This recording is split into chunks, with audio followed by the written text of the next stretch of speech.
2027 चुनाव को लेकर फूका बीजेपी ने बिगुल, उधर अखिलेश ने भी कर ली तैयारी फुल। सांसदों को दे डाली बड़ी जिम्मेदारी, सियासी गलियारों में चर्चा जारी। अखिलेश ने पार्टी सांसदों के साथ किया मंथन, क्या बढ़ा पाएंगे विरोधियों का टेंशन। ठंड में बढ़ी सियासी गर्मी, 2027 में इस बार राजनीतिक दलों की तैयारी बढ़ी।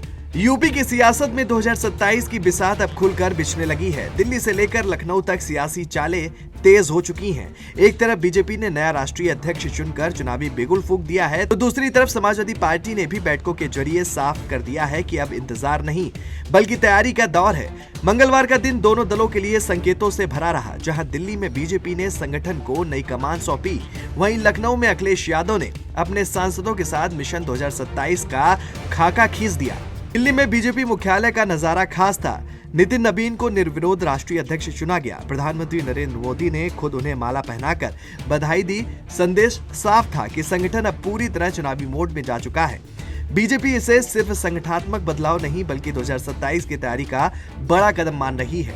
यूपी में सत्ता की हैट्रिक का सपना देख रही बीजेपी ये जताना चाहती है कि ऊपर से लेकर नीचे तक सब एकजुट और एक्टिव है। यही वजह है कि नए अध्यक्ष के ऐलान के साथ ही चुनावी चर्चा अब तेज हो गई है। उधर लखनऊ का माहौल भी कुछ कम गर्म नहीं था।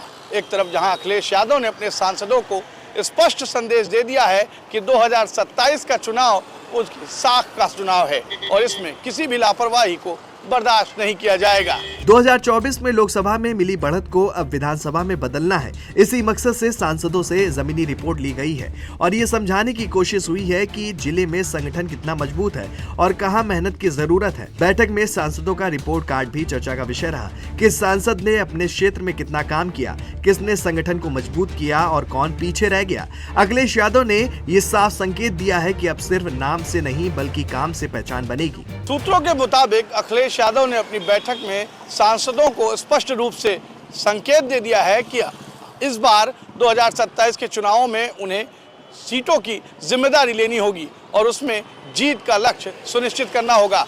यहां तक आसपास की सीटों पर भी वो प्रभाव बना रहे, इसके लिए अभी से जुटने के निर्देश दे दिए हैं। इस बैठक का एक अहम पहलू टिकट फॉर्मूला भी रहा। सपा अब टिकट देने में पुराना तरीका नहीं अपनाने वाली। जातीय समीकरण, जमीनी पकड़, संगठन से जुड़ाव और सक्रियता सब कुछ देखा जाएगा। अखिलेश यादव पीडीए के नारे को आगे बढ़ाते हुए साफ करना चाहते हैं कि उम्मीदवार वही होगा जिसकी जमीन पर पकड़ मजबूत होगी। सर्वे और फीडबैक के आधार पर नाम तय किए जाएंगे। मतलब साफ है कि 2027 में टिकट पाना आसान नहीं होगा और दावेदारों को दुगनी मेहनत करनी पड़ेगी। देखा जाए तो एक तरफ बीजेपी नए अध्यक्ष के जरिए संगठन को धार देने का संकेत दे रही है, तो दूसरी तरफ अखिलेश यादव सांसदों को मैदान में उतारकर चुनावी मोर्चा खोल चुके हैं। ठंड के मौसम में सियासत गर्मा चुकी है और आने वाले दिनों में गर्मी और बढ़ेगी।